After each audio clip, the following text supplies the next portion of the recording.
Hello everyone, this is me Prajit sir र आजदेखि हामी क्लास 12 को बिजनेस म्याथ स्टार्ट गर्न गइरहेको छौँ हैन।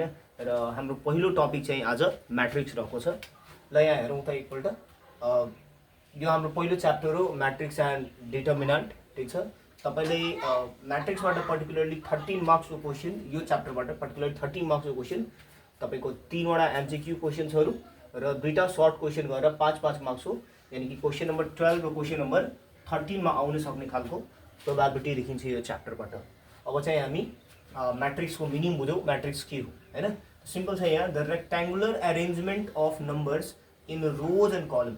यदि कुनै पनि नम्बरलाई रेक्ट्याङ्गुलर अरेन्जमेन्ट दिने हो जस्तै रो र कलममा भने त्यसैलाई हामी के भन्छौँ हैन, enclosed by a pair of square or round bracket is called matrix. ठीक छ, इन्क्लोज केबाट हुनु पर्यो, by a pair of square या राउन्ड ब्रैकेट को भित्र त्यो हुनुपर्छ। ठीक छ, अब यो भन्नु मतलब के भयो, यहाँ इन्क्लोज्ड बाई आइदर तपाईले यस्तो ब्रैकेट हेर्न सक्नुभयो या त यस्तो ब्रैकेट हेर्न सक्नुभयो। भन्नाले मैट्रिक्स तपाईले 2-4 भन्दा पनि भयो र 2 र 4 भन्दा पनि भयो।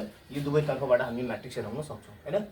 र जुन मैट्रिक्सको भित्र भएको नम्बर हुन्छ त्यो नम्बरहरूलाई हामी एलिमेन्ट, एन्ट्री अथवा कन्स्टिट्युएन्ट्सहरू भन्न सक्छौँ। ठीक छ, जैसे कि इक्जाम्पलको लागि हामी यहाँ हेर्न सक्छौँ स्टुडेन्ट हैन, त्यसको मार्क्सहरू बिजनेस म्याथमा र इकोनोमिक्समा राम श्याम यो दुईजना विद्यार्थीहरू हो, यिनीहरूको मार्क्सहरू देखाएको छ। त्यसरी रामको बिजनेस म्याथमा मार्क्स 52 छ, त्यस्तै रामको इकोनोमिक्समा 96 छ, श्यामको बिजनेस म्याथमा 98 छ, त्यस्तै श्यामको इकोनोमिक्समा 29 छ हैन। त्यसमा हामी के भन्न सक्छौँ भन्दाखेरि यहाँ रामको टोटल यसरी लग्ने हो भने दिस इज कल्ड रो हैन। यसरी गएकोलाई के भन्ने, रो भन्ने हैन। त्यही भएर R1 बाट डिनोट गरेको छु र यो हाम्रो सेकेन्ड रो भयो हैन, this is denoted by R2 र यसरी यसरी आएकोलाई कलम भन्ने। सो दिस इज फर्स्ट कलम 1 ओके हैन, दिस इज सेकेन्ड कलम 2 ओके हैन। अब भन्नु मतलब के भयो, मैले यहाँ तपाईको नम्बरहरुले एलिमेन्टहरु अथवा एन्ट्री या कन्स्टिट्युएन्टहरुले अरेन्ज गरे हैन। अब यो अरेन्जमेन्टलाई हामी यसरी पनि हेराउन मिल्छ।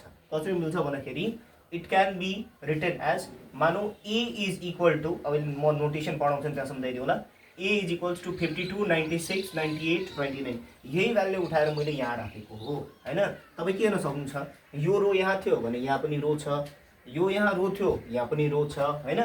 त्यसपछि तपाईँ हेर्न सक्नुहुन्छ यो कलम 1 र कलम 2 ओके हैन। त नम्बरलाई हामीले के गरेको, एउटा रेक्ट्याङ्गुलर अरेन्जमेन्ट गरेको हो हैन, रेक्ट्याङ्गुलर टाइपको अरेन्जमेन्ट गरेको, यो रेक्ट्याङ्गुलर टाइपको अरेन्जमेन्ट गरेको हो विदिन अ ब्राकेट। ठीक छ हैन, यसलाई प्यारेन्थेसिस पनि भन्छ, या ब्राकेटमा हामीले क्लोज गर्यौँ। जुन कुन ब्राकेट छ, या त यस्तो ब्राकेट हुन सक्ला हैन, सरी यो तपाईको यस्तो ब्राकेट हुन सक्ला या त तपाईको यस्तो ब्राकेट हुन सक्ला हैन। यो दुवै तर्फको ब्राकेटबाट यदि हामी नम्बरलाई हेराउँछौँ भने this is called as matrix हैन। अब यसको मतलब के भयो, यो हाम्रो यहाँ फेरि हेर्नु त यो रो भयो R1, यो के भयो हाम्रो R2, यो पहिलो कलम C1, दोस्रो कलम C2 हैन। The rectangular arrangement of row हैन एन्ड कलम नम्बर्स हैन with its constituent is called matrix भन्न मिल्यो ओके हैन। अब नि यहाँ तपाईँ एउटा खास बात के छ, यहाँ हामीसँग एउटा रो दुईटा रो, एउटा कलम दुईटा कलम ओके हैन। त कतिवटा रो छ, दुईटा रो र दुईटा कलम हैन। त यो कति बाई कति म्याट्रिक्स हो भनेर भन्छ, कतिवटा रो र कतिवटा एलिमेन्ट छ त्योबाट अर्डर आउँछ हैन। यसको मतलब के भयो भन्दाखेरि चाहिँ मैले यहाँ म्याट्रिक्स लेखेँ 1 2 3 1 2 4 हैन। अब यहाँ कतिवटा रो भयो, एउटा रो र यहाँ दुईटा रो, एउटा कलम, दोस्रो कलम र तेस्रो कलम। त्यसको अर्डर के भइहाल्छ, दुईटा रो छ, रो बाई कलम अर्डर जहिले पनि हुन्छ। त दुईटा रो छ त 2 बाई कलम कतिवटा छ 3। अब तपाईँ के गर्न सक्नुहुन्छ, 2/3 ले मल्टिप्लाई गर्नुहोस्, 2 3 कति हुन्छ, 2 3 जा कति हुन्छ 6 हुन्छ ओके। यसको मतलब यसको भित्र एलिमेन्टहरु त 6 वटा होला, 1 2 3 4 5 6। तपाईँ यहाँ पनि हेर्न सक्नुहुन्छ 2/2 म्याट्रिक्स छ हैन, त्यसको कति भयो 4 भयो, त एलिमेन्ट कतिवटा होला हेर्नु त 1 2 3 4। So this is called row by column. त म्याट्रिक्स जहिले पनि रो बाई कलमको फर्ममा हुन्छ भन्न खोजेको है। अब यो अर्डरलाई हामी डाइमेन्सन्स पनि भन्न सक्छौँ, या साइज अफ म्याट्रिक्स पनि भन्न सक्छौँ। र स्ट्यान्डर्ड साइज जहिले पनि के हुन्छ भन्दाखेरि यसको m/n हुन्छ। यसलाई कसरी पढ्ने, m/n पढ्ने। ठीक छ, जसरी यो 2 × 2 नपढ्ने, यसरी 2/2 पढ्ने। कुरो बुझ्नु भयो नि, 2/2 पढ्ने। ल अब यो म्याट्रिक्सलाई सो गर्नको लागि हामी नोटेसन युज गर्न सक्छौँ। नोटेसनले के भन्छ भन्दाखेरि usually denoted by capital letter. म्याट्रिक्सको जेनरली क्यापिटल लेटरबाट डिनोट गरिन्छ, जसरी कि A B C D Z सम्म हैन युज गरिन्छ, फलोड बाई टू सफिक्स, यसमा दुईटा सफिक्स हुन्छ। अब यहाँ पर्छ यहाँ जसरी A11 A12 A13 हैन, यस्तो सफिक्सहरू A21 यस्तो सफिक्सहरू युज हुने गर्छ। जसरी कि मैले यहाँ दिएको छु, पहिलो हाम्रो रो हो, दोस्रो कलम हो। ओके, दुईटा सफिक्समा अब यहाँ हेर्नु A11 A12 A1n AMN मतलब M1 M2 MN हैन। म्याट्रिक्सको फर्म केमा आयो, E is equals to IJ M/n। अनि एकछिन अझै एउटा कुरा बुझौँ त यहाँ हामी, जसरी कि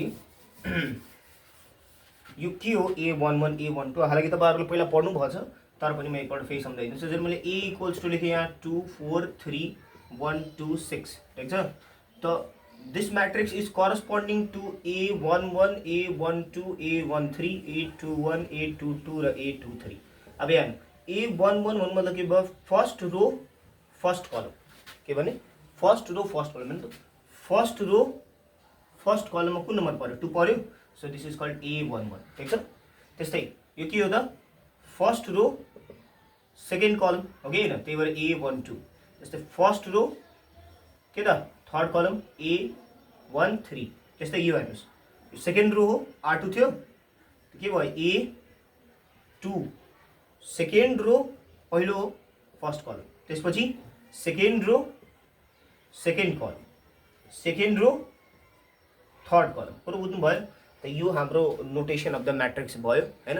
तपाईहरुले मैट्रिक्स बुझ्नु भयो, मैट्रिक्स के हो एकदम सिम्पल कुरा छ। मैट्रिक्स भनेको के भयो, रेक्टेंगुलर एरेन्जमेन्ट अफ नम्बर यदि रो र कलमको भित्र भयो भने, ठीक छ, त्यसैले हामी के भन्ने, मैट्रिक्स भन्ने हैन। र त्यसपछि यो मैट्रिक्स हाम्रो स्मल ब्रैकेट अथवा योमा सो गर्न सकियो हैन। यो जहिले पनि एलिमेन्ट इनसाइड यसको नम्बर इनसाइडलाई एलिमेन्ट बन्ने या एन्ट्री या कन्स्टिट्युएन्ट बन्ने। अनि जसरी मैले यहाँ इक्जाम्पल दिएँ हैन, बक्सलाई निकालेर हामी मैट्रिक्सको युज गर्यो र यसलाई हामी धेरै तरिकाले यो मैट्रिक्सको हामी अगाडि धेरै युज गर्नेछौँ हैन। अब हामी यसपछि मैट्रिक्सको टाइप्सहरू पढ्न जान्छौँ। ल अब यहाँ ध्यान दिउँ, टाइप्स अफ मैट्रिसेस हैन। र म एउटा यहाँ सानो कुरा बताइदिउँ, मैट्रिक्सको प्लुरल फर्म चाहिँ मैट्रिसेस हुन्छ है। ल हेर टाइप्स अफ मैट्रिक्समा सबभन्दा पहिलो मैट्रिक्स आउँछ रो मैट्रिक्स। नामले नै क्लियर छ, रो मैट्रिक्स अथवा रो भेक्टर पनि भन्ने गरिन्छ। रो मैट्रिक्स केलाई भन्ने, मैट्रिक्स हैविङ वन रो, एउटा रो मात्र छ, इज कल्ड के त रो मैट्रिक्स। एउटा रो मात्र भएको मैट्रिक्सले के भन्ने त, रो मैट्रिक्स भन्ने, ठीक छ। अथवा रो भेक्टर भन्दा पनि भयो, ठीक छ हैन। इक्जाम्पलको लागि A equals to 4 5 7 is a 1/3 matrix, किनभने त भर्खर मैले सम्झाएँ एउटा रो छ, 3 वटा कलम छ, त्यही भएर this is called 1/3 row matrix. त्यसपछि हुन्छ कलम मैट्रिक्स। कस्तो मैट्रिक्स है कलम मैट्रिक्स भन्ने, एउटा कलम मात्र भएको रो जति पनि हुन मिल्यो हैन, इज कल्ड एज कलम मैट्रिक्स, ठीक छ। या अथवा यसलाई कलम मैट्रिक्स भन्ने या कलम भेक्टर भन्नु, दुवै एउटै कुरा हो, ठीक छ। जसरी A is equals to 4 2 1 is a 3/1 column matrix अथवा कलम भेक्टर हैन। अथवा B इज इक्वल्स टु 2/3 छ भने यसमा कतिवटा रो छ, एउटा रो दुईटा रो अनि एउटा कलम, 2/1 कलम मैट्रिक्स भयो, ठीक छ। त्यसमा तपाईको स्क्वायर मैट्रिक्स आउँछ। कस्तो मैट्रिक्सलाई स्क्वायर मैट्रिक्स भन्ने, त्यस्तो मैट्रिक्स जसको रो र कलम दुवै के छ, इक्वल छ हैन। Number of row is equals to number of column छ भने that is called as square matrix. यहाँ जुन के हुन्छ M/n मा M र n दुवै इक्वल भयो, ओके हैन, यानी रो इज इक्वल टु कलम। A इज इक्वल्स टु जसरी मैले इक्जाम्पल दिएँ 1 2 3 4 हैन। अब यसमा के छ भन्दाखेरि तपाईको रो र कलम इक्वल छ हैन, त यो 2 छ हैन, रो र कलम पनि के छ, 2 नै छ हैन। Generally called matrix of order n/n पनि भन्ने गरिन्छ, अथवा n रो हैन, रोड स्क्वायर मैट्रिक्स पनि यसलाई भन्ने गरिन्छ, ठीक छ। अब यो पछि हामी कुरा गरौँ ल। अर्को हुन्छ नल और जीरो मैट्रिक्स। कस्तो मैट्रिक्सलाई भन्ने, त्यस्तो मैट्रिक्स नामले नै क्लियर छ, जीरो जीरो मतलब केही छैन हैन। मैट्रिक्स रेक्टेंगुलर और स्क्वायर हैन, each of whose element are zero हैन, जसको एलिमेंट जीरो छ त्यसलाई हामीले यसरी डिनोटेड बाइ O गरिन्छ। जस्तै मैले इक्जाम्पलको लागि P इक्वल्स टु 0 0 0 0 हैन, मैले 2/2 एउटा नल मैट्रिक्स लेखेको छु। त्यसमा तपाईको diagonal matrix, square matrix of which element except those in leading diagonal. Diagonal मतलब के हुन्छ यस्तो हैन, लीडिङ डायगोनललाई छोडेर सबै एलिमेन्टहरु के छ भन्दा 0 छ भने that is called as diagonal matrix. जस्तै 2 5 यो डायगोनल हो, यसलाई छोडेर 0 0 छ भने this is called diagonal matrix. अर्को स्केलर मैट्रिक्स। कस्तो मैट्रिक्सले भन्ने हैन, यदि तपाईको डायगोनल जुन एलिमेन्टहरु छन् सब इक्वल छन् हैन, त तपाई डायगोनल 3 3 3 3 छ हैन भने यस्तो मैट्रिक्सले के भन्ने, स्क्वायर मैट्रिक्स भन्ने। अब हेरौँ हामी आइडेन्टिटी मैट्रिक्स अथवा युनिट मैट्रिक्स। कस्तो मैट्रिक्सलाई आइडेन्टिटी और युनिक मैट्रिक्स भन्ने त डायगोनल म्याट्रिक्स ध्यान राख्नु, यो पनि एउटा डायगोनल म्याट्रिक्स हो in which each main diagonal element is unit, मतलब हरेक मेन डायगोनल एलिमेन्ट यदि 1 भइरहेछ भने it is called as unit matrix हैन, अथवा identity matrix denoted by I बाट डिनोट गर्ने आई इज इक्वल्स टु 1 0 0 1 अथवा 1 0 0 1 0 0 0 1 यसरी हेर्नु त यहाँ यसको डायगोनल के छ 1 छ भने this is called as a identity matrix. अर्को छ हामीसँग ट्रायंगुलर म्याट्रिक्स हैन, कस्तो म्याट्रिक्सलाई ट्रायंगुलर म्याट्रिक्स भन्छ, a square matrix if every element above or below the principal diagonal is 0, यानी प्रिन्सिपल डायगोनललाई छोडेर, ठीक छ, प्रिन्सिपल डायगोनल मेन डायगोनल, ठीक छ, त्यसलाई छोडेर बाँकी कुनै पनि एलिमेन्टहरू हैन तपाईको तलको हैन यदि 0 छन् भने हामी के गर्न सक्छौँ, तल या माथि झापनि हुन सक्छ, त्यसै हामी ट्रायंगुलर म्याट्रिक्स यसमा दुईटा टाइप छ, एउटा अप्पर ट्रायंगुलर म्याट्रिक्स अर्को लोअर ट्रायंगुलर म्याट्रिक्स हैन। अप्पर ट्रायंगुलर म्याट्रिक्स मतलब के भयो, if element below main diagonal of A R 0, मतलब त्यो मेन डायगोनल को तल प्रिन्सिपल डायगोनल को तलको एलिमेन्टहरु 0 छन् र 0 छ, so this is called upper triangular matrix हैन। अनि lower triangular matrix if element above the main diagonal हैन, मेन डायगोनल को माथिको एलिमेन्ट 0 छ भने दिस इज कल्ड एज के भने हामी लोअर ट्रायंगुलर। न अब धेरै कन्फ्युजन हुने एउटा म्याट्रिक्स छ हैन, मतलब जहिले पनि यसमा कन्फ्युजन नै रहन्छ, त्यो म्याट्रिक्स हाम्रो सिमेट्रिक म्याट्रिक्स र तपाईको स्क्यू सिमेट्रिक म्याट्रिक्स हैन। यो भिडियो हेर्नुस् तपाईले एकदम समझमा आइहाल्छ के हुन्छ हेर्नु त।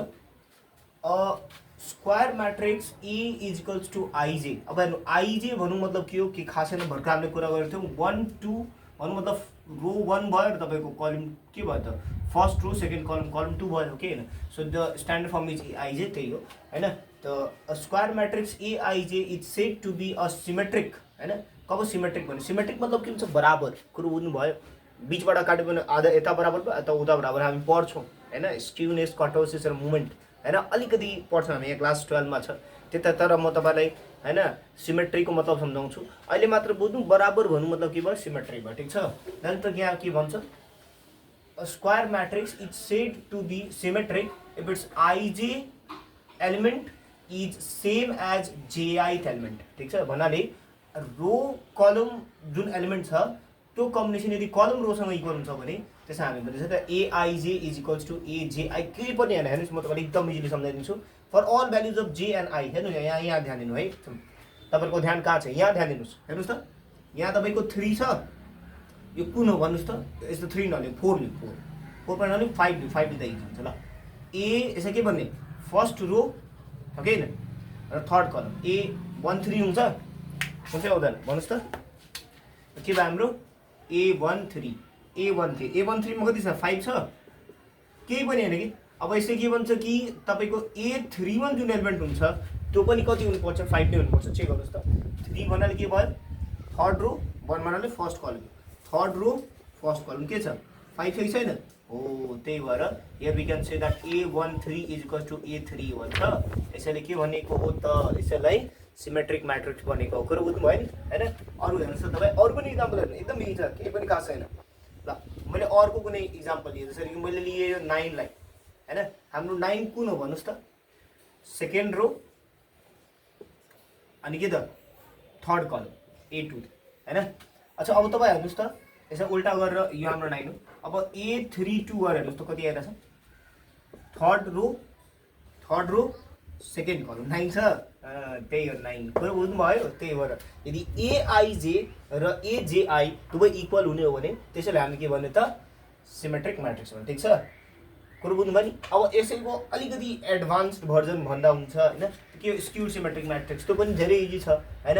अब यसमा सिम्पल कुरा के भन्छ भन्दाखेरि ल A13 इक्वल्स टु 131 थियो हैन, त्यसैमा के हुन्छ तपाईको स्क्यू सिमेट्रिक म्याट्रिक्समा A13 इक्वल्स टु -A31 भइहाल्छ भने के भइहाल्यो स्क्यू सिमेट्रिक म्याट्रिक्स भइहाल्यो। If a matrix is said to be skewed symmetric matrix if and only its aij element is negative of its ji element, ठीक छ। aij is equals to -i हैन -ji कुरो बुझ्नु भयो नि। each एउटा note याद राख्नु, each principal diagonal of skewed symmetric matrix is 0 हैन। यसको प्रिन्सिपल डायगोनल के हुन्छ स्क्यू सिमेट्रिक म्याट्रिक्स को 0 हुन्छ। अब यसरी यहाँ ध्यान दिनु है, सिम्पल चाहिँ मैले यो नम्बरको कुरा गरेर भर्खर गरेछ के हो यहाँ हाम्रो a हैन, फर्स्ट रो थर्ड कलम ओके A3 हो। अब यसको उल्टा के हुन्छ त A31, अब यो कति हो हाम्रो 3 हो र यसको भ्यालु कति आछ -3 छ, so we can say that A31 यहाँ तपाईँको A -31 सँग इक्वल छ कि छैन र 13 इक्वल्स टु -31 छ so this is called as skewed symmetric matrix you can apply it for other also so मैले यसबाट कुनै अरेन्जमेन्टले यो लिए सपोज हैन त्यो के हाम्रो भन्नुस् त first row second row third row के त फर्स्ट कलम हैन यानी कि A31 भयो कति छ भ्यालु -3 उल्टा गर्नुस् भर्खर निकाले त हैन भइहाल्यो A13 हो कति आयो हाम्रो A13 हाम्रो कति छ 3 छ सो बट वी क्यान से 3 को मतलब के हो त 3 को मतलब -3 हैन है दिस इज कल्ड एज के त हाम्रो स्क्यू सिमेट्रिक म्याट्रिक्स र एउटा सिम्पल छ यहाँ सब म्याट्रिक्स भनेर म्याट्रिक्सको पार्टले सब म्याट्रिक्स भन्ने ठीक छ र इक्वल म्याट्रिक्स हुन्छ दुईटा म्याट्रिक्सलाई इक्वल भन्ने हैन कुन कन्डिसनमा जब त्यसको करस्पोन्डिङ कन्स्टिट्युएन्ट अथवा एलिमेन्टहरू के हुन्छन् इक्वल हुन्छन् भने त्यसलाई हामी के भन्छौँ त इक्वल म्याट्रिक्स भन्ने गर्छौँ अब यसमा खास केही पनि छैन अब हामी भोलिदेखि चाहिँ मतलब अर्को क्लासदेखि चाहिँ हामी यसमा एडिसन सब्ट्र्याक्सन हैन र मल्टिप्लिकेसनको क्वेसनहरु गर्दा गर्दै हामी एक्सरसाइज गर्नेछौँ हैन र मैले तपाईलाई प्रपरली यो बिजनेस म्याथ बुक तपाईं हेर्न सक्नुहुन्छ यो पुरै बुकको एक्सरसाइज 1 to 1 मैले गराउने छु हामी पुरै बुक कभर गर्नेछौँ हैन एट फ्री अफ कस्ट छ तपाई मात्र साथ दिनुस् अनि हामी यो भिडियोलाई आजको यही अन्त गर्छौँ धन्यवाद तपाईहरुलाई